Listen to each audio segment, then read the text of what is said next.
All right, guys, John Mark Dugan. I'm sitting here with a very interesting guy, Kiernan DiPietro. And he has a very interesting story for you. He has a very interesting story in general. He is a corrections officer. Would Yes, you yeah. call Wisconsin Department of Corrections. for the Wisconsin Department of Corrections? Um, he's Russian by birth, adopted in the United States. And he came home to see his real family. Maybe I shouldn't say real family because, Biological. yeah, biological. So for me, that's really, really cool. And his first time coming here was when? It was May of 2022. Mm-hmm. Oh, May of 2022. Yeah, a few Your months first ago. time. Yes, yes. Okay. And so the special military operation had already kicked off by then.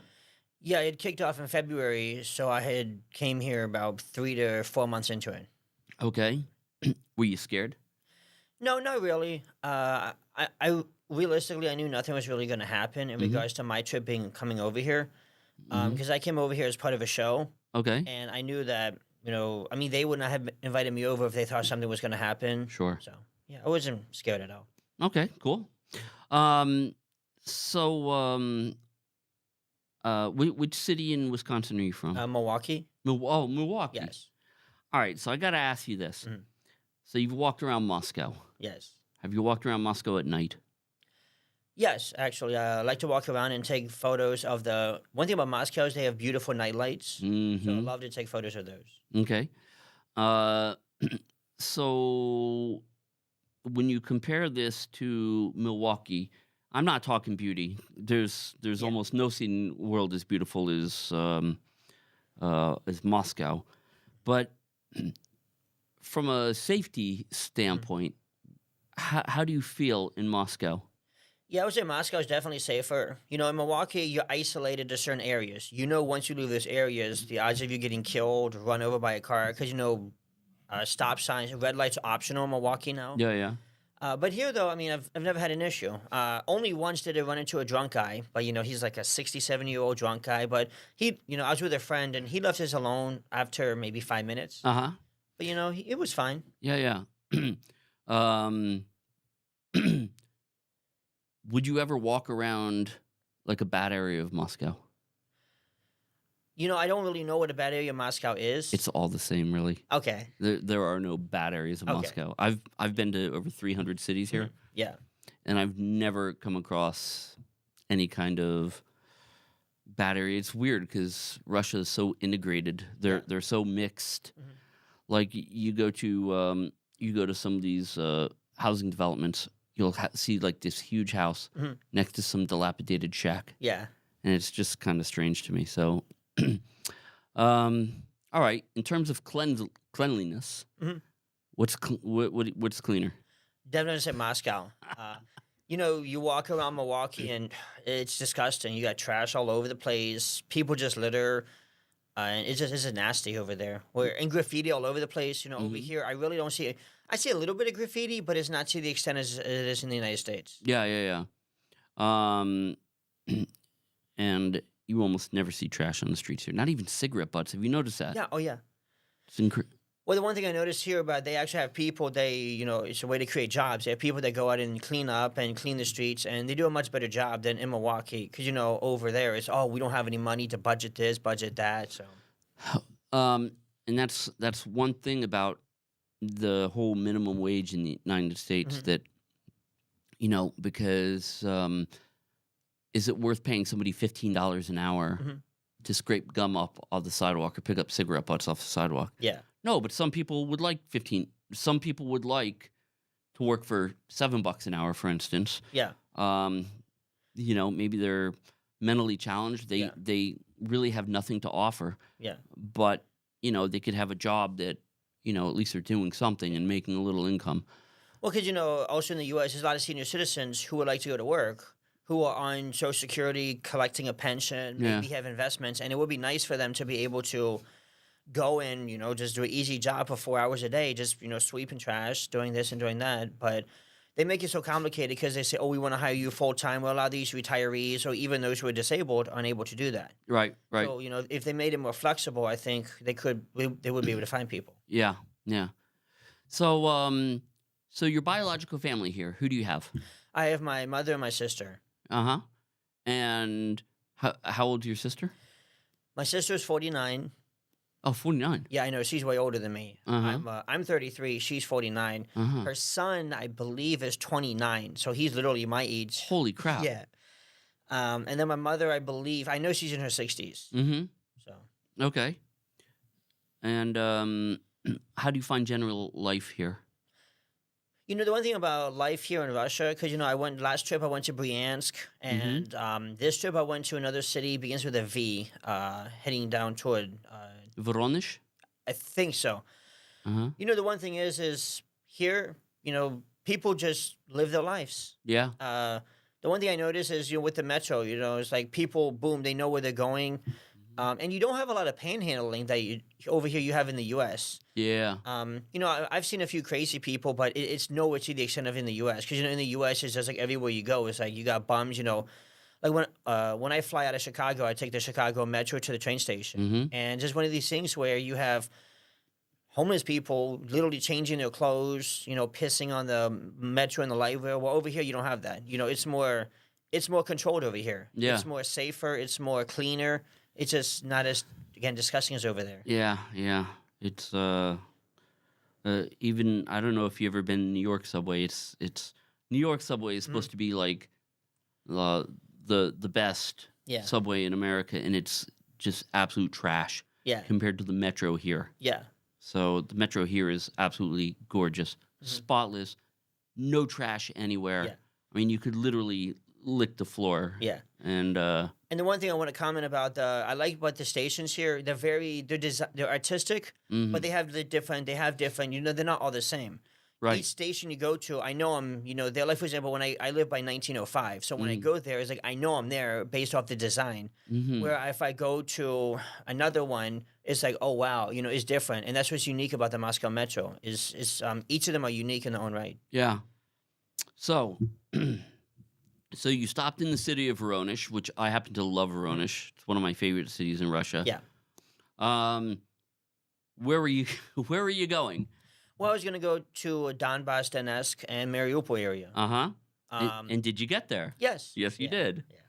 Yeah. In fact, I saw some really cool photos of you in Azovstal.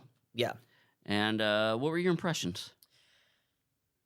Well, the first thing that I noticed right away is just all the destruction and the damage. Yeah. When you go there, obviously one of the things that shook me by surprise was you see an apartment building, and on the one side you can see these huge artillery blasts, but then you walk to the other side of the building and there's no damage. And the really sad part is you got people still living in them. I know. Where in the U.S. they would be condemned. Yeah. Now, the one thing I did know is when we were, again, I was part of a show, when we were taping out there, we had a lot of people from the Moscow crew coming up to us and telling us, oh, yeah, where are we building this? And so, and even on the way into Mariupol, you had the contractors or the workers rebuilding the roads, trying to put up the lampposts, trying to bring life back to normal. Yeah. Yeah, man. I was there in May. If Yeah. you would have seen it back then, Yeah. it was shocking. Yeah. It was, but now life is like returning. You got all these markets. Yeah. Um, Because, when I was there, too, we saw people standing outside the bank, people slowly adjusting back to normal life, which was good. Again, it's going to take a while. Obviously, we build everything. But it's good that we saw, for example, a mom taking her kid to school. yeah. And that's the ultimate sign of life coming back to normal, back to is a normal, kid yeah. going back to school. Yeah. Oh, I wish you could have met the Mariupol mayor with me. Okay. A very cool guy. Yeah. And actually, his interview is going to be up. Well, by the time this interview is up, his interview is already up. So, Okay. So, if you're watching this, you have to go check out my interview with the Mariupol mayor. Very, very nice guy. Kind of reminds me of my dad. Did you talk to people there? Yes. There were a few people there that knew how to speak English. Mhm. So it was kind of nice to get a firsthand story from them about their side of the story.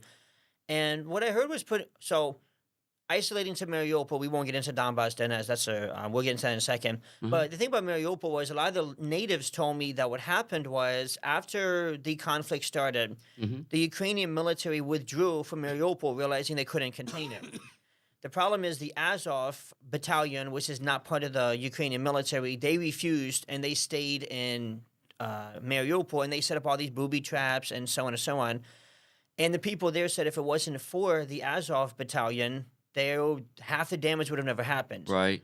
And they said that the Azov were holding people hostages in the steel plants, and that's why there was, all over the global news, there was a siege of the Azov steel plant. Yeah. But the locals there, it was kind of interesting when I was there because you had some of them were afraid of us, Uh-huh. but most of them were fine. They came right up to us and talked, and I didn't feel thin there at all. Yeah. Yeah. And a lot of people are afraid to talk to Americans there. Yes. Because, well, naturally, Yeah. because America is backing Ukraine in this conflict. Well, the thing when I was there, I was with a Russian crew. Mm-hmm. So, the one reporter was holding the Russian microphone that said Russia on it. Yeah, yeah, So I think that kind of made things a little more comfortable. yeah. But I mean, I could tell definitely when I was there, I was looking around and, people were kind of curious, more curious than anything, because they saw me speaking English because I don't speak Russian. Right, right. And that's when some of the people came up and they were real nice. And, I didn't have any hostilities or anything towards me or towards us, as a crew. Yeah, that's good. That's really good. Sorry. You're fine. And did you notice any difference from the attitude and the atmosphere in Mariupol than what's been reported in the Western mainstream media? Yeah, the big thing was, in the Western media, they portray it as, Russia's the occupier, that Russia's basically, that they're terrorizing the people, terrorizing the locals there. But that's not really the case. Again, when you have people standing outside a bank, people coming up to me, coming up to us, explaining what's happening, explaining their side of the story.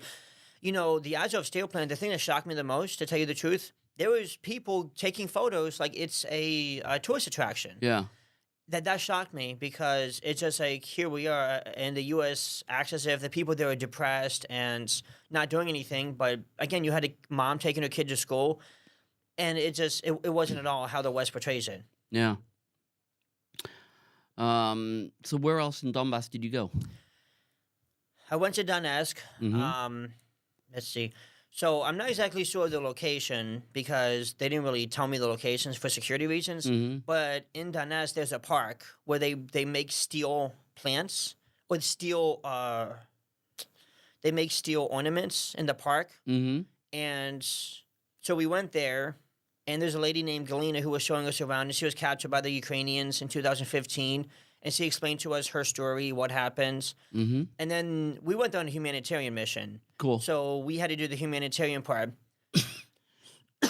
So outside of the direct city of Mariupol, I can tell you that I don't know exactly where we were. Again, I don't know the exact locations, I don't know the addresses, but we were in this area, and it looked essentially like the slums. And it was horrific conditions. Yeah. And we were, obviously with the humanitarian aid, gave out dog food, toys, cat food, so on and so on. But when I was walking around, you had these houses where people don't have, they have to plant these 2-liter soda bottles partially into the ground to keep their food cold. Yeah. Yeah, I saw that for the first time. Now, you hear about it in the U.S., but you don't actually think people do it. You do it more as a joke in the U.S. because everybody has a freezer, refrigerator. Yeah, sure. And then I found out that some of the ladies where they were living, their houses were destroyed. So that's why they had to move in with neighbors and so on and so on. So they were trying to consolidate their resources. Got it. Yeah. But yeah, we went to, again, Donetsk. We went to Mariupol. We went to different parts of Donetsk. The thing that caught me by surprise, talking about how the U.S. portrays the Ukrainian military as, they only strike military installations. Yeah, this is interesting. I want to hear your opinion on Yeah, this. I can tell you firsthand that we were in this park, and there's a children's playground right there, Mm-hmm. and we're looking at the steel statues that they're putting up. I looked over and I saw this bench was all torn up, and then I looked over and I saw a artillery shell or a missile. I'm not exactly sure what it was, right there in the ground, literally within feet of a children's playground. And we know it was Ukrainian because just of the direction of the rockets, we know that Russia would not have fired a rocket toward the Russian border. We know Sure. that that would have been, stupid. So we knew it was Ukrainian. And it was surprising to me to see it firsthand that there's a missile right here and within feet of a children's playground. Now, luckily, the fire department, now we were told, don't get too close to it because it could still be active. But the fire department came and, they were inspecting, and then they ended up removing it before we left. But it was kind of fascinating to see that the West only portrays one side of the story, as, again, Russia's evil, Russia this, Russia that, and Ukraine are these patriotic heroes. Mhm. When you see, for example, do you remember the Russian Space Agency director's house got blown up? That's when I was there, like last week or just recently. I no, I don't. Okay, so basically, the Russian Space Agency director in Donbass, his house got blown up by a Ukrainian rocket, Uh-huh. and he actually got injured in a restaurant. Okay. And I had to go to the house, and when you go to the house, it's in the middle of nowhere. So Ukraine intentionally attacked his house. Right. And when I'm there and I'm reporting, you see glass all over the place, you see wood all over the place, and you're looking around and it's like, well, there's no there's no weapons, no artillery, nothing here. This was a deliberate attack by the Ukrainians to try to kill as many Russian, leaders Yeah. as possible. Going back to the missile that you saw in the playground, what was around that area? Did you see any troops, any No. military vehicles? No, that's what I'm saying. There was nothing there. This was just a park where people. What they do, which is kind of cool, I like this. What they do is they grab the shrapnel from the damage, and then they make these steel designs, and they put in this park, kind of like as a memorial, Yeah. and as a. It helps them cope with their pain and their suffering. And there's nothing there. I mean, it was wide open. It's in the middle of a pedestrian park where people go, and I'm assuming kids go there and play. Mm-hmm. And the missile, there was no weapons, nothing, no troops, nothing there. Yeah. That's very sad. Yeah. And this has been the theme all through Donetsk, not just since the start of the special military operation, but since 2014. Yeah, I want to comment on that because some of the locals in Donetsk were telling me that there was Ukrainian shelling. I'm telling you, when I was in Donetsk, I saw a hotel, Mhm. hospital, schools completely obliterated, destroyed. You had wooden billboards blocking up the windows. Yeah. And the locals there told me that it was years from 2015 to 2021 of Ukrainian shelling into that region. Yeah.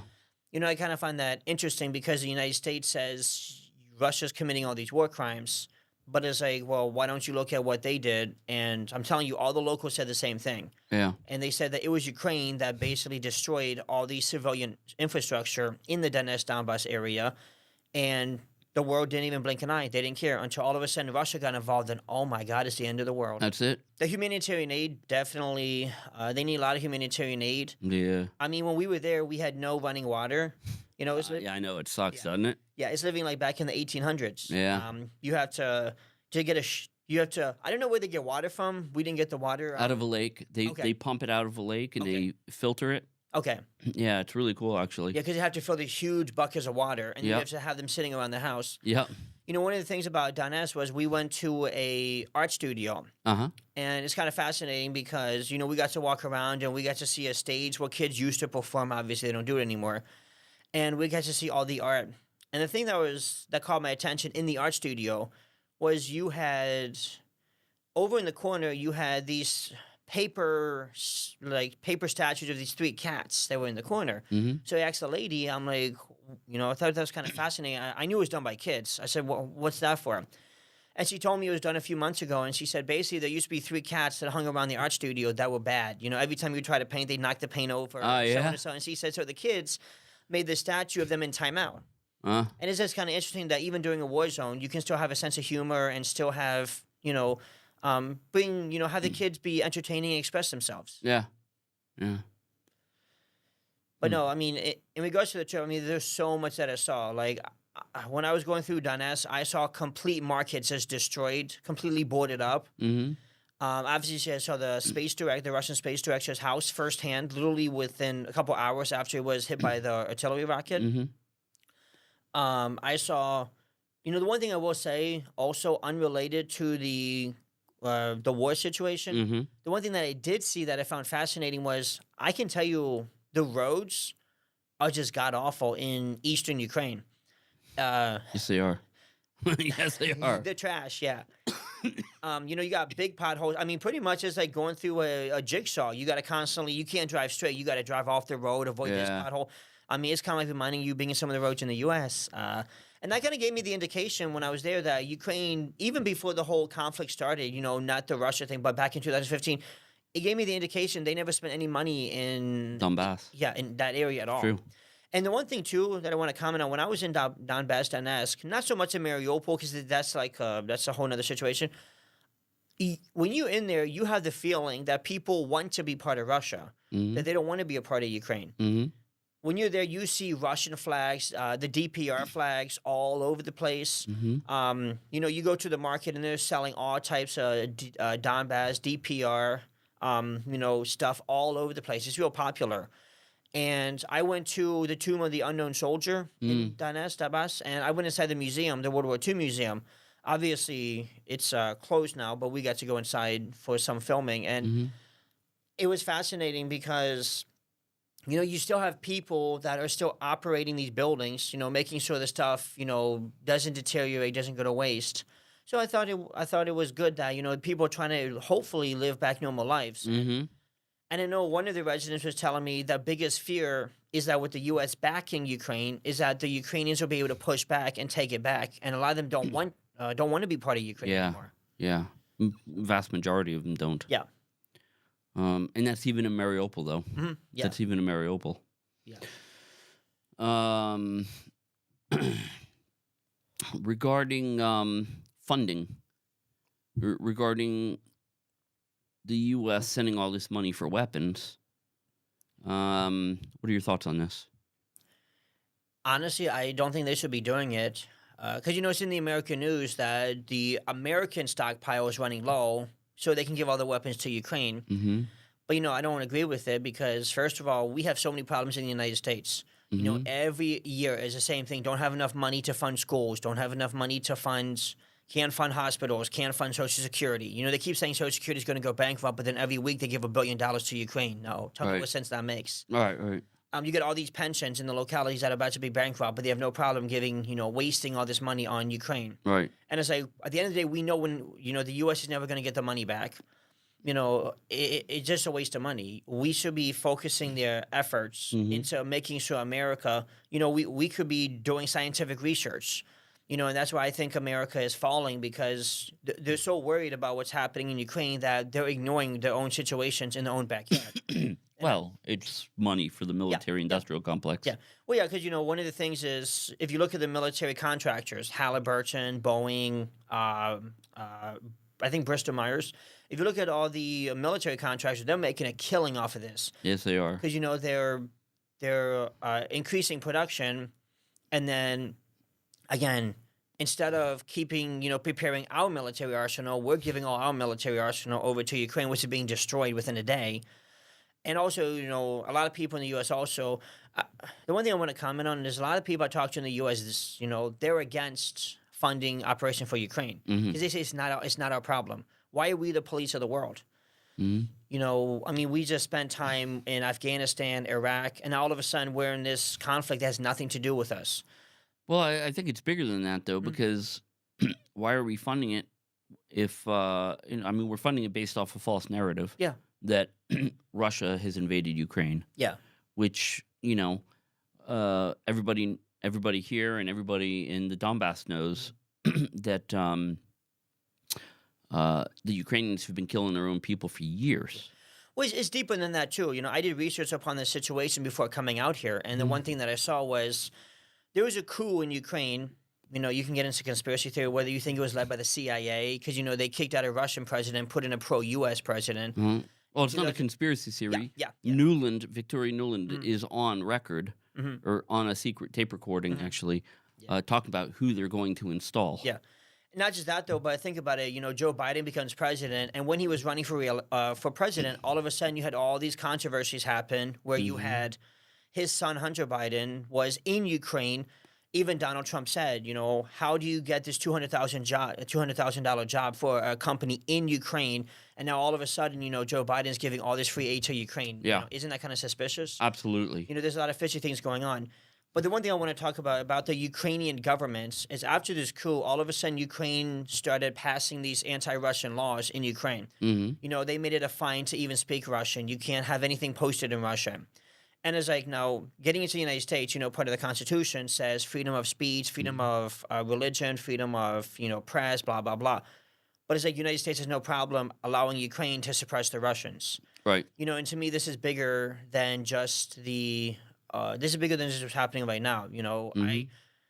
Hmm. It just shows you how manipulative the U.S. media can be in portraying. Everything now is anti-Russia. When the whole conflict started, when Putin declared a Russian operation, all over the American news, you had all these people burning Russian vodka bottles. Anything anti-Russia. You had all this stuff, this anti-Russian sentiment coming out, which I'm glad it did come out because it exposed the truth. Hmm. It exposed the hatred toward Russia in the United States.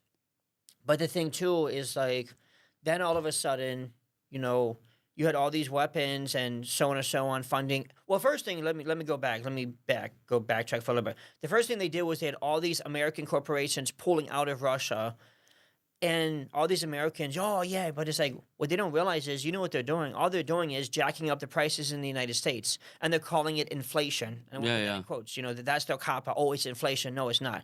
Like Visa, Visa came out. I think they said they did an average of a few $billions in Russia a year. Yeah, of course. In transaction fees.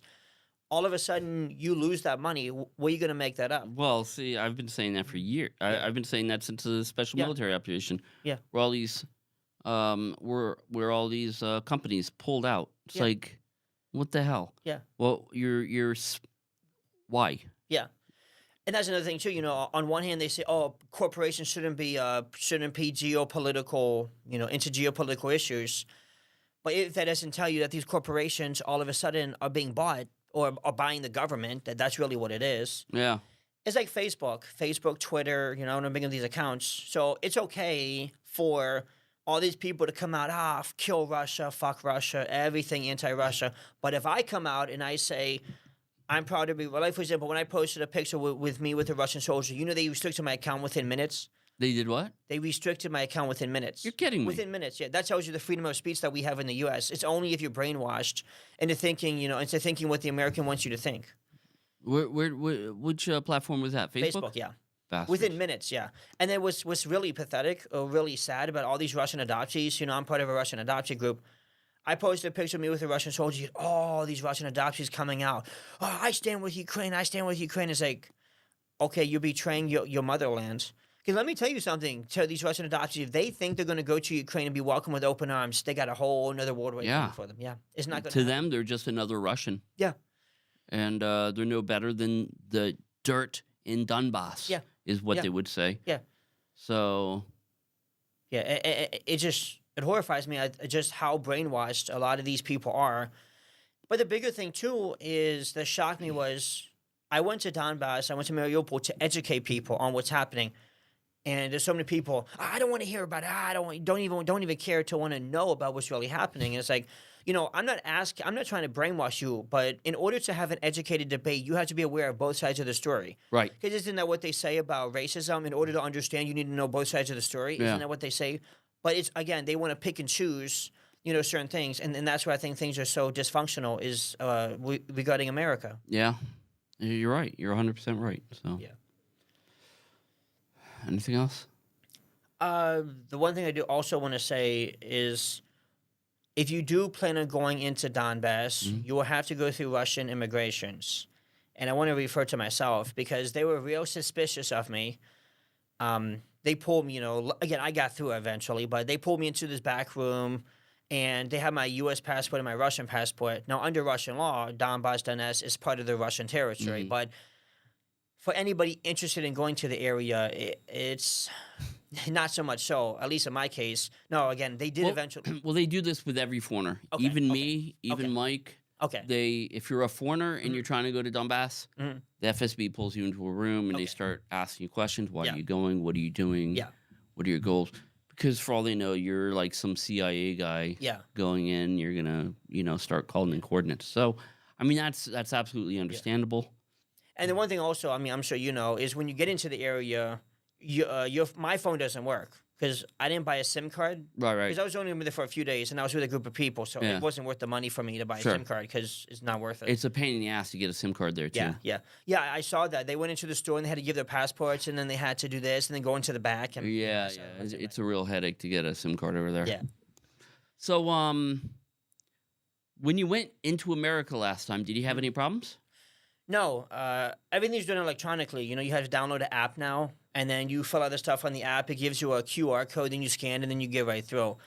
Oh yeah. Yeah, I'm curious about this time when I go back. Kind of curious because obviously I'm sure they know I was in Donbass. Mm-hmm. I'm sure they know by now. So I'm just curious, to see what the reaction is when I get back. It's gonna be very interesting for Yeah, me to see too. yeah, But it's a hell of a story to tell your friends, yeah. man. Yeah, and that's the thing too. I tell people the reason why I did it was because I wanted to get a firsthand experience of what's going on. Mm-hmm. How many people do you have can say they've had the opportunity to go into a military conflict zone? To see the damage. Not Not a many. lot. Like Not a lot. even let's take out Ukraine. Let's get into Iraq. How many people can say they went to Iraq and got a firsthand experience of what was really going on there? Yeah. To actually speak to the locals there. It was, it was very fascinating.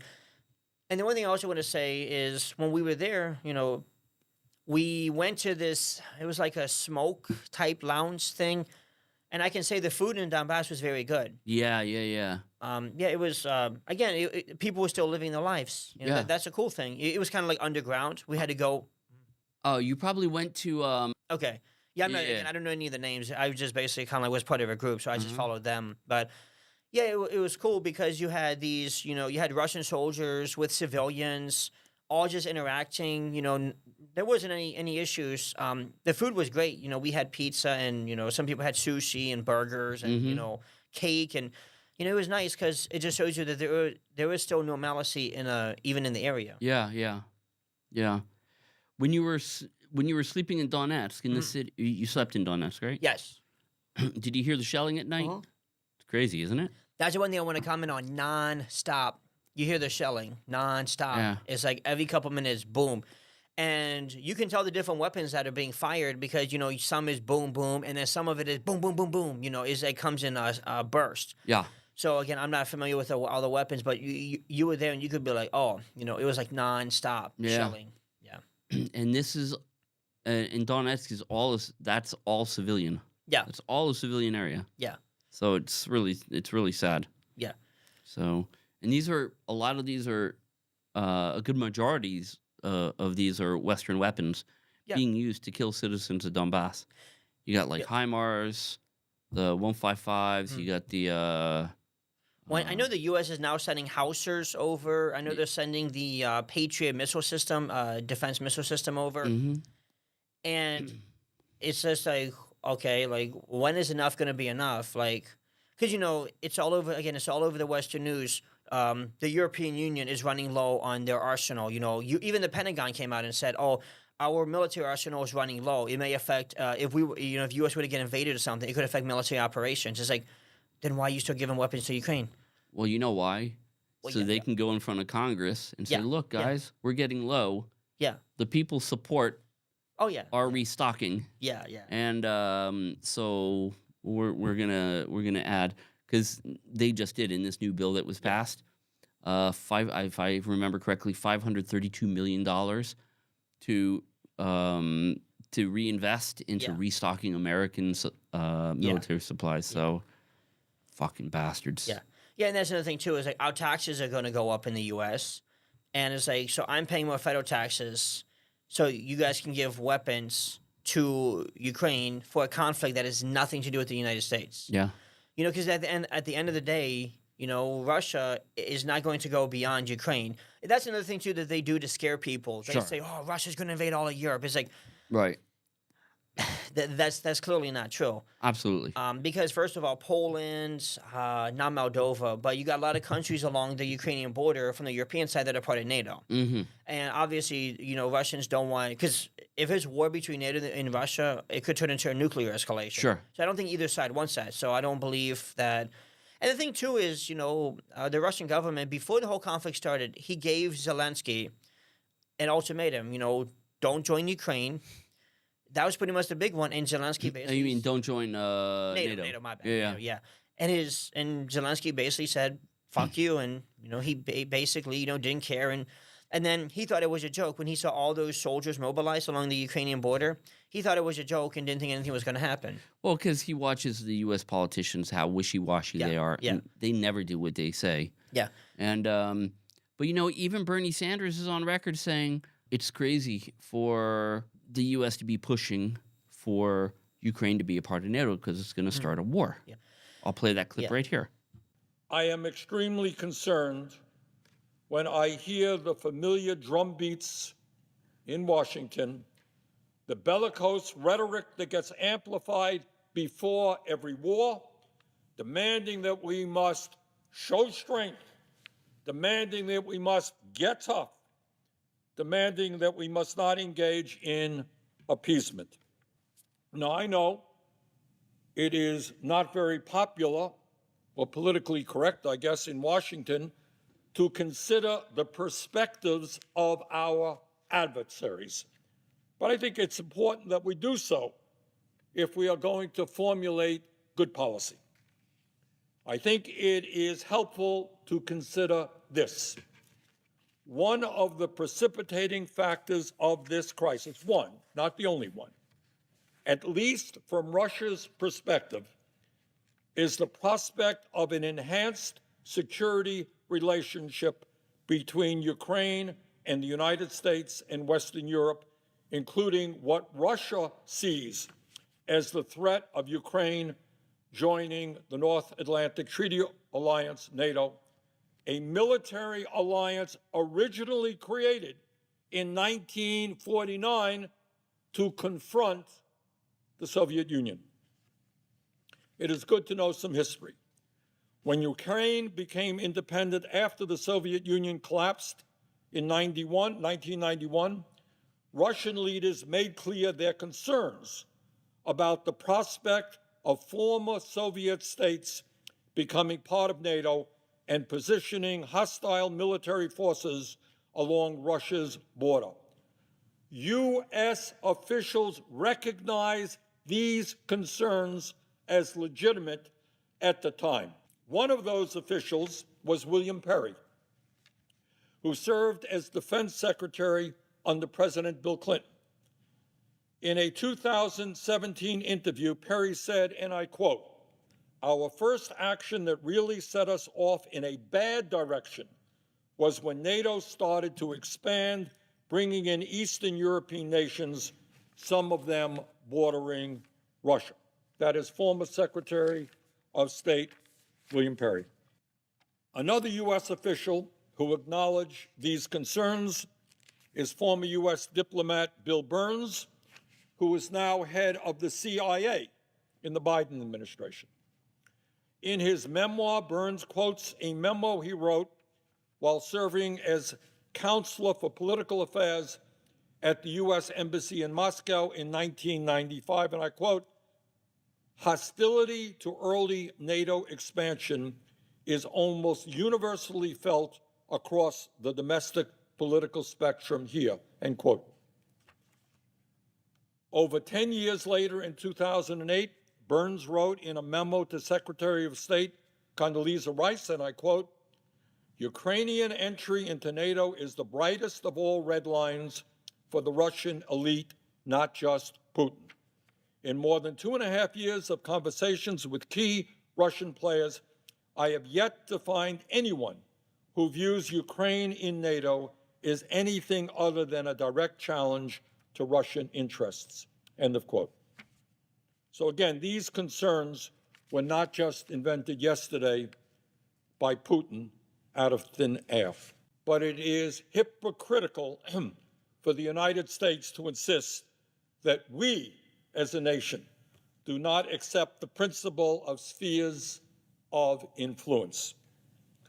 For the last 200 years, our country has operated under the Monroe Doctrine, embracing the principle that as the dominant power in the Western Hemisphere, the United States has the right, according to the United States, to intervene against any country that might threaten our alleged interests. That's United States policy. And under this doctrine, the United States has undermined and overthrown at least a dozen countries throughout Latin America, Central America, and the Caribbean.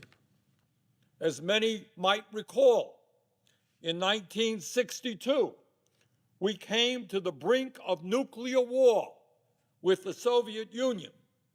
Now, why was that? Why did we almost come to the brink of nuclear war with the Soviet Union? Well, we did that in response to the placement of Soviet missiles in Cuba 90 miles from our shore. And the Kennedy administration saw that as an unacceptable threat to national security. We said it is unacceptable for a hostile country to have a significant military presence 90 miles away from our shore. Russia, like the United States, would still have an interest in the security policies of its neighbors. And I want people to think about this.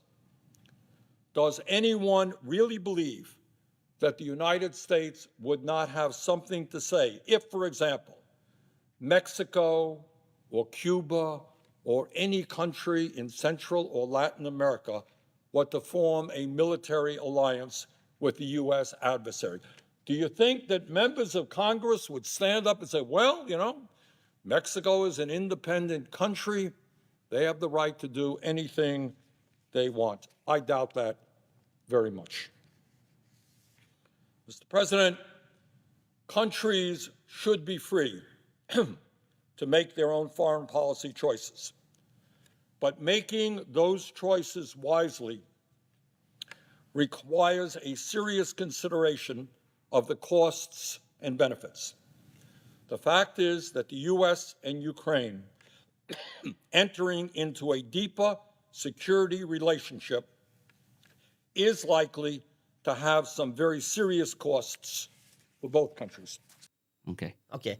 Not just that, but another thing, too, that I think also needs to be talked about is regarding the whole Ukraine situation is, okay, so at the very beginning of the conflict, well, actually, let's revert to right now. So Joe Biden, you know how Zelensky made that secret mission, you know, James Bond mission trip to the United States, and he was welcomed with open arms and like a superhero. But now Joe Biden is telling Zelensky, don't negotiate it until you get your terms. And that's not how negotiating works. Right. You know, one thing about the news media, U.S. news media, is through the beginning of the war, it was interesting because it was like, okay, Ukrainian retreated. Well, they retreated, but it was a strategic defeat. And it's like every single defeat Ukraine had, the U.S. news came out, well, it really wasn't a strategic win for the Russians. It's like, that's not how war works. You know, you gain lands, you're winning the war. And it's just like look in the Confederate, you know, look in the Civil War. Every time the Confederates won a battle, it was a victory for the Confederates. Only in the American news, all of a sudden, is a loss for Ukraine a victory and a win for Ukraine a victory. Right. You know, and they manipulate it so much because anybody with common sense can tell you that when you lose and your soldiers have to retreat, that's a defeat. But only in the American news, all of a sudden, no, that's a victory. It's like even some of the stuff that you read is just, it says, what the hell is going on? It's really a disgrace, Yeah. if you ask me, what the news media has been perpetuating. Yeah. It's like, and now the news like, media... who could ever trust these people again? Well, it's not just that, but the news media is now pushing for Ukraine. Oh, don't just take back Donetsk, Donbass, take back Crimea. It's like, so... Yeah. Well, that leads to multiple problems, you know, which kind of shows you how crooked the U.S. government is, because it's like they know in order to do that, they need to give way more weapons to Ukraine, because Ukraine can't do it on their own. They can't do it with the weapons that they have. Yeah. and which means that also they want this battle to last for years. They do. Because there's no way Ukraine's going to be able to do anything even within 2 years. You know, It's all money for the Yeah. Western politicians, though, dude. Yep. That's all this war is for them.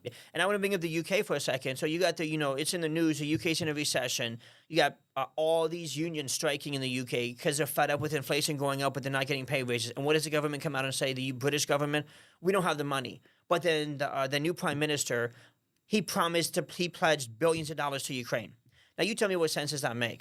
Doesn't make any sense. It doesn't make any sense that your country internally is falling, but you're so worried about kissing America's ass that you're willing to let your country just fall into a wormhole to all of a sudden keep funding a war that your country cannot afford to do, your country's not able to do. Yeah.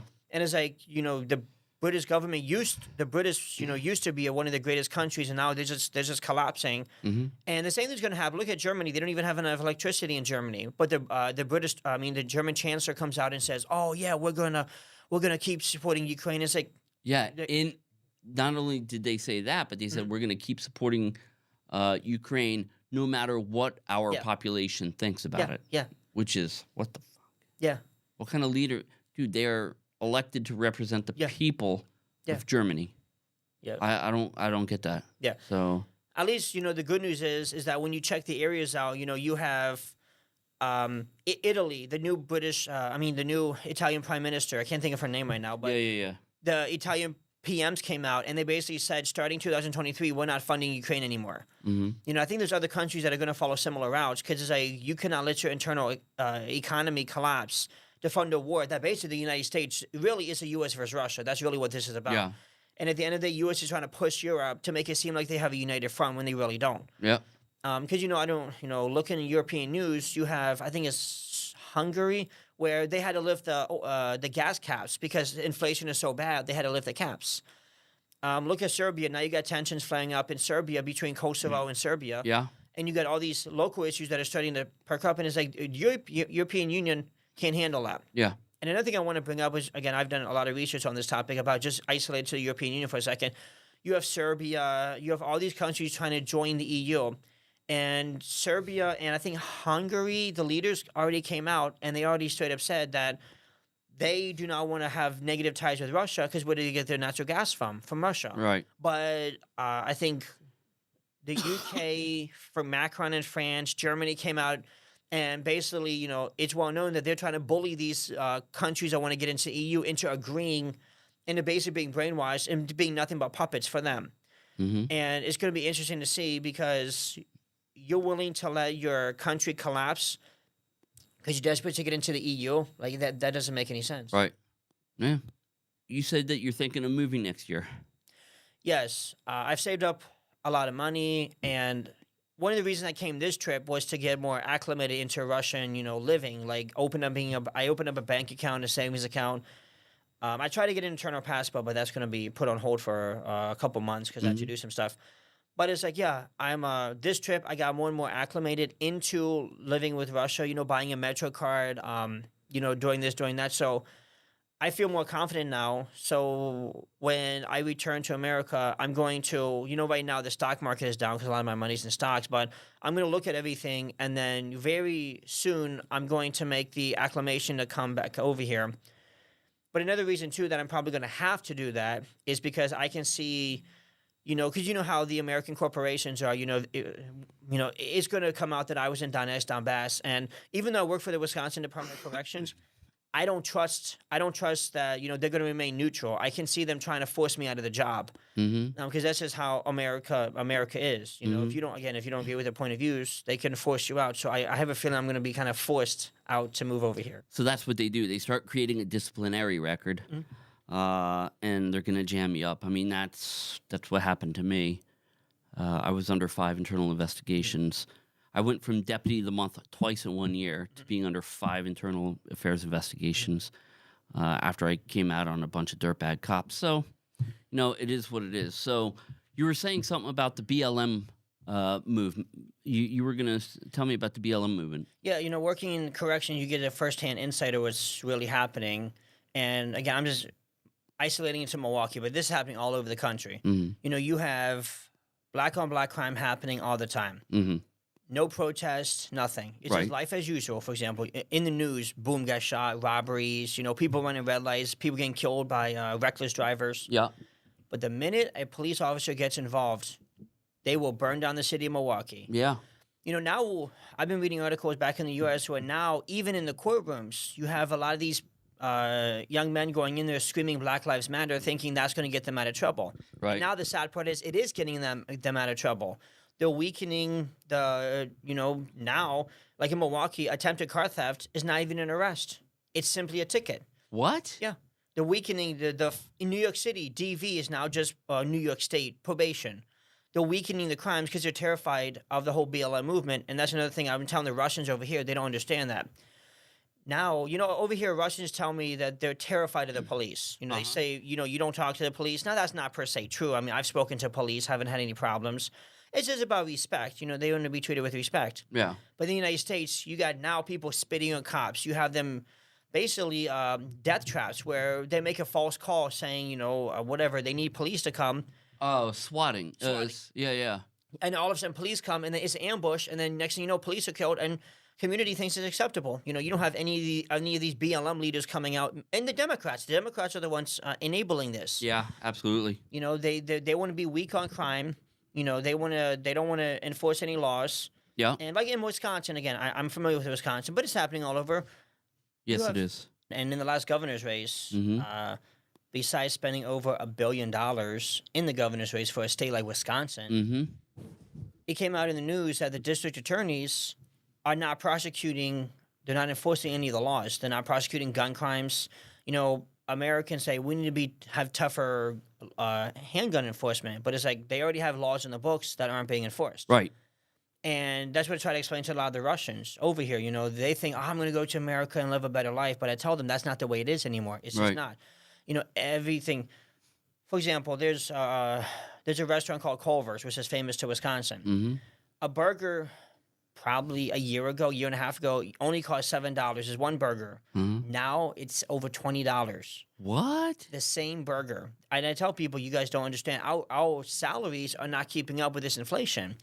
You got a homelessness problem, in Los Angeles, all over the country. All over the Western U.S., yeah.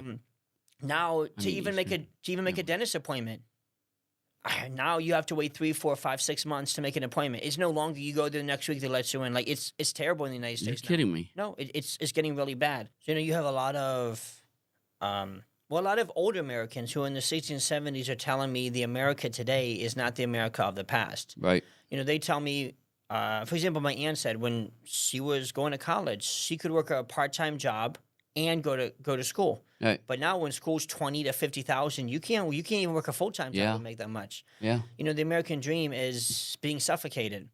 It is. And that's one of the things I try to explain to many of the Russians over here. I try to explain to them that look, you're better off staying over here because first of all, you don't have discrimination. Because believe me, it's okay, to discriminate against Russians in America. It's just the way it is. It's acceptable. The second thing is like you don't have to wait in lines for to get any services. Right. Prices are going up through the roof. Everything. Now hotels. If you want to rent a car, they charge you for parking now. Seriously? It's ridiculous. I'm telling you, it's ridiculous in the U.S. Yeah, you you book a hotel, they charge you to park your car in their own parking lot. I mean, everything's becoming a scam. You just told me something amazing. Go ahead and repeat it. So at my job, there's a coworker who's a Kenyan citizen, and he told me, we were talking the other day, and he told me that he's going to fly to Kenya in March and begin the transition of moving back to Kenya because he said living in the United States is just getting bad.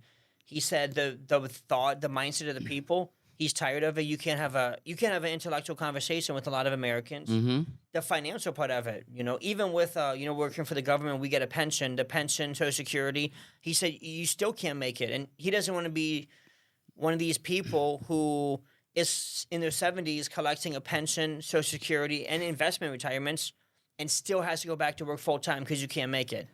So this is a guy, a Kenyan guy from Kenya, been living in the U.S. His whole life, he speaks fluent English and everything. Who is moving back to Kenya Because it's going to be a better fit for him. Yeah, it's going to be more affordable, and better opportunities for him because he said again in the U.S. that there's really nothing for him over there. This is unbelievable. And that's what I keep saying. The America of the old is not the America of the new. You know, like, for example, another coworker of mine, he bought his own condo. He owns it. And he told me he's paying almost $1,000 a month between maintenance fees and taxes a month. And he's like, it's like paying rent. He said, you know, you buy a condo and then you're still getting slapped $1,000 a month, plus his water bill, not including his water bill, all his other utilities. It's like, he said it's ridiculous. Like, the country is so expensive and so damn, ridiculous. Yeah, if you remember before, I just freaked out because Yeah. for 6 months of my utilities was $600 Yeah, for, and that was electricity and water Yeah. and heating and all that other stuff. Uh-huh. $600 Yeah. for 6 months, Yeah.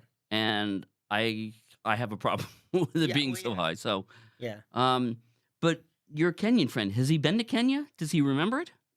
I guess. He told me he's going back in March. I would assume so. Oh, okay. Yeah. He told me he has friends over there and stuff, so I assume he's active over there.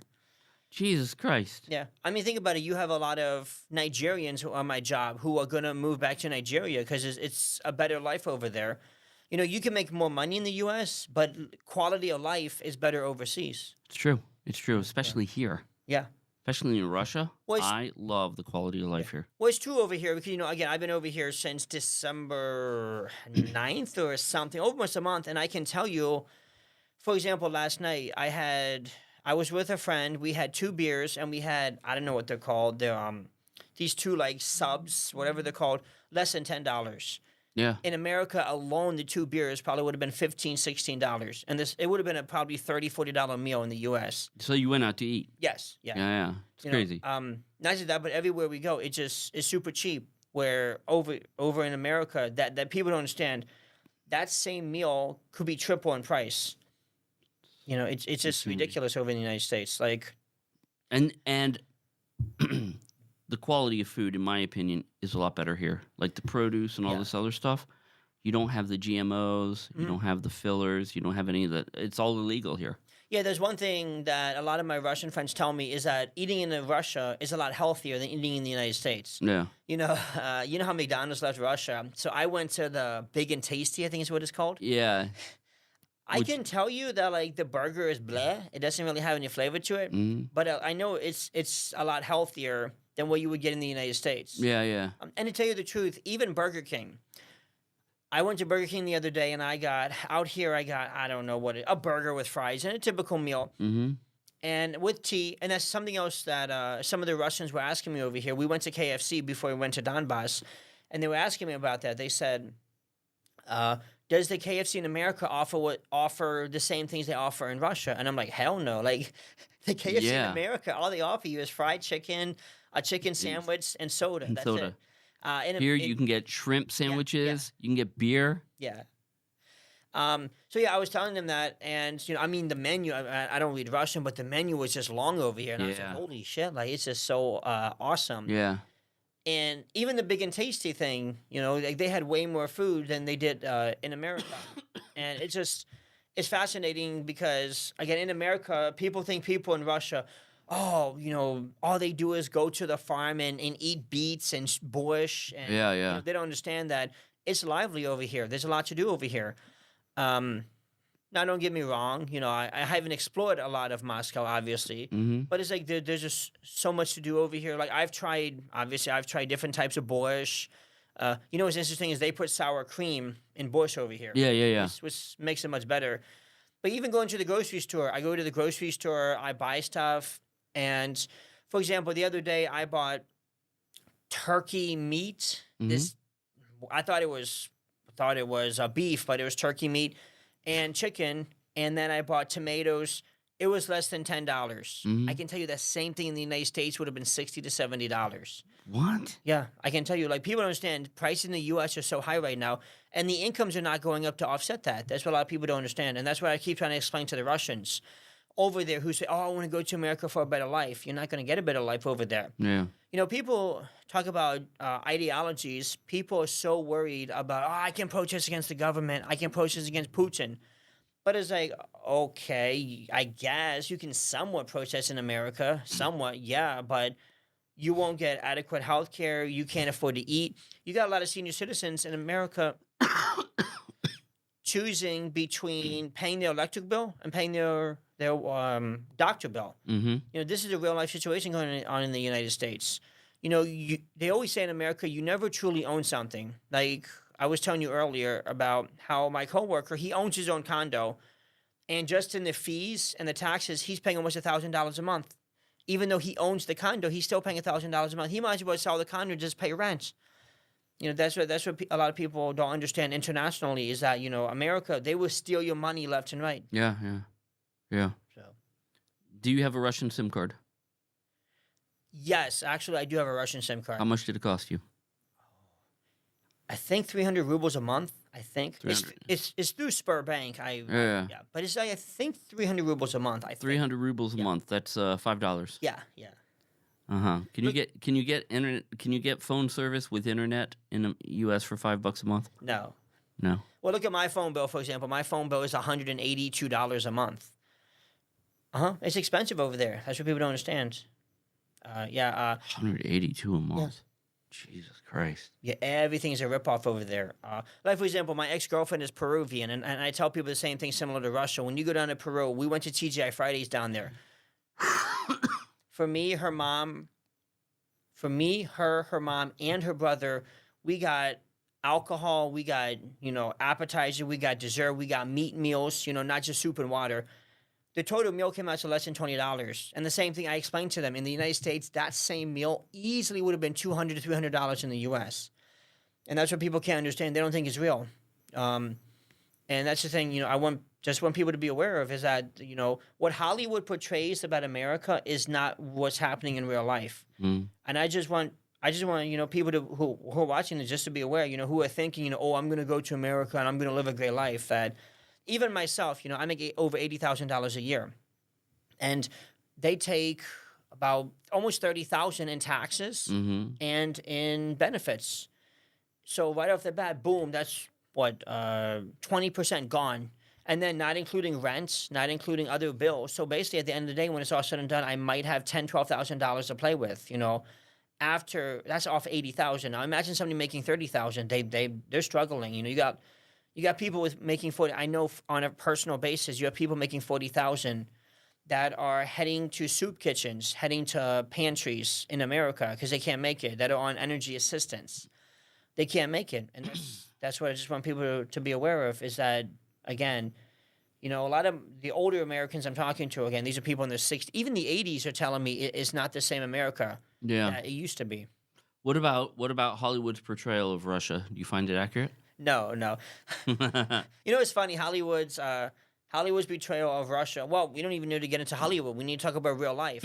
You know, there's a lot of YouTube channels of these, I don't want to say fake Russians. They are Russians, but we'll just say these Russian YouTubers who are trying to get media attention, who make it seem like, oh, Russia's terrible, Russia this. Let me tell you something. I was at the store the other day, and a kilo of tomatoes was like 98 rubles, which is $1.20. $1.20, yeah. So so a kilo is 2.2 pounds. Yeah, and I can tell you in America where I live, and again, keep in mind, I live in one of the cheaper parts, a pound of tomatoes is about $3. So imagine the same thing would be about $7, $8. Yeah. And that's what a lot of people don't understand. It's just like it's so cheap over here. And the produce is so good. I love. Oh my God! You have to have the little Uzbek tomatoes. Mhm. They're so sweet. Yeah. It's like you're eating like a tomato candy. Oh God, they're good. Yeah. Well, there's one thing about my sister over here in Russia. She owns a house with a huge, you know, property, and she has like her own garden where she grows tomatoes, blueberries, cherries, blackberries. So there's one thing is if I come during the summertime, I won't have to worry about buying vegetables. and Yeah, stuff yeah. Because, you know, it'll be available. Yeah. But even though if I even have to buy stuff, I'm telling you, it's so cheap over here. I, you know, really don't have to, even going out to eat, like again, last night and a couple other nights, we went to a Vietnam restaurant, we got soup, we got a main meal, we got dessert. Mm-hmm. It wasn't even $20. It was so cheap. Like that's what I keep telling people the same thing in the United States will be triple in price. It's amazing. Yeah. It's not just that, but you have a lot of people in the United States also commenting, saying that, a lot of Americans are saying it's one thing I notice about Russian life in general is that Russians are still able to do stuff. Yeah. Even though they make less, like this one guy was telling me that he only makes about 18,000 equivalent, whatever the exchange is, 18,000 US dollars a month or a year. A year. A year. But he's still able to fly to Israel, fly to Uzbekistan. It's like in America, if you made $18,000 a year, you would be living in the soup kitchens, and the government aid office begging for food stamps, begging for this, begging for that. Mm-hmm. You'd be probably going to your relatives for free meals. That's just reality of the matter. So I explained to the Russians, yeah, you make a lot less, but I've seen more opportunities that people are able to do more over here with less. Because again, for me to fly from Milwaukee to Russia was $1,700, round trip. And that's not including the fees. For example, I had to book a hotel in New York City, which was $200, and then you have to pay a $50 deposit, which you don't get back until 2 weeks later.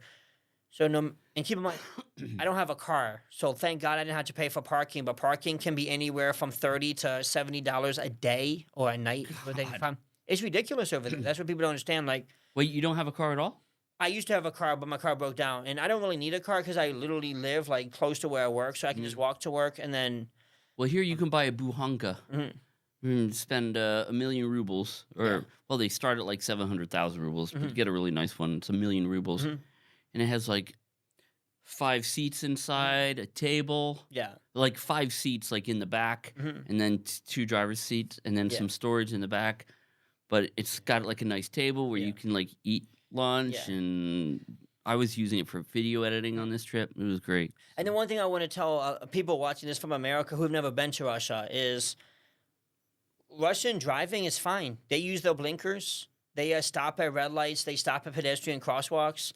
It's normal. It's just like everyday life. A lot of people in America think that, again, anything Russia is, just out of control. And they think that a lot of... Well, what's funny about that is you hear that, like, the Russian drivers are crazy. Yeah. But when I drive over here, people think that I'm the crazy driver. Yeah. Because, well, anyways. Yeah. Yeah. Yeah. But it's fascinating because it's just like the American perception that the American media portray. When the whole draft was announced by Putin or whatever it's called. Conscription, yeah. All of a sudden, you had all these American news. Oh, these Russians fleeing. They're fleeing. Let me tell you something. I'm a male. I'm 33, and it's like I've been to the police station. I went to Donbass. I went to Donetsk. I was with Spetsnaz. I was with soldiers, and it's like they could have easily told me, "Nope, you're not going back. You're going to stay here and fight." But no, they didn't. Here I am on this show. Telling people what happened. It's like, no, you have freedom over here. I can go to restaurants. Again, you can do this. You can do that. Like just because of this Putin phobia, it's not. It's overhyped. He's the president of Russia, but it's like what he does really does not affect everyday Russians. Yeah. In fact, everyday Russians really like him, generally speaking. Not everybody, but... Yeah. Well, that is true. I talked to a lot of people here, and they adore Putin. They say that he took Russia from the Soviet times into modern-day times. It must have been so difficult. I went to an orphanage about a few weeks ago, and I'm telling you, like, I went in there, I was like, oh, my God, this is an orphanage. It's not what they portray. In America, they portray just dull, but, like, you had kids wearing normal stuff. Like, I saw a kid in the orphanage, like a goth, dressed in all black. Well, he looked goth, and maybe a rockhead, I don't know. Yeah. Kid. And it's like, you don't envision that's the kind of guy living in these orphanages. Like, dude, the orphanages are nice, even in Donbass. Yeah. So we went to a bunch of orphanages to give out humanitarian aid. It was amazing. Yeah. And that's the kind of stuff that, they don't portray in the American news. It's like, it's not real. This phobia that you go to Russia, everything's dull, everything's blah. It's just not real. Like, you walk down the street, no matter where you go, you're going to find Christmas lights, New Year's celebrations. I can't wait to celebrate. This will be my first New Year's here in Russia and my first Christmas here in Russia. So it's going to be quite an excitement. When do you go back? January 9th. Oh, okay. Yeah. No, long trip. Yeah. Cool. Well, then we'll have to go out. I'll have to show you some stuff myself. Yeah. The America of the old is not the America of the new. Mm-hmm. Anything going to these Ukrainian refugees heading over to America, they believe that they're going to live the American dream, but that's not the case. Yeah. Eventually, their welcome will dry up, and then they're going to be left out in the cold, realizing that, there's nothing for me here. And And that's, just want to tell the Russian people, just understand that. I understand there's a conceptualization in people's heads that, oh, America, streets are paved of gold and anything, I can become anything. That's not the truth, though.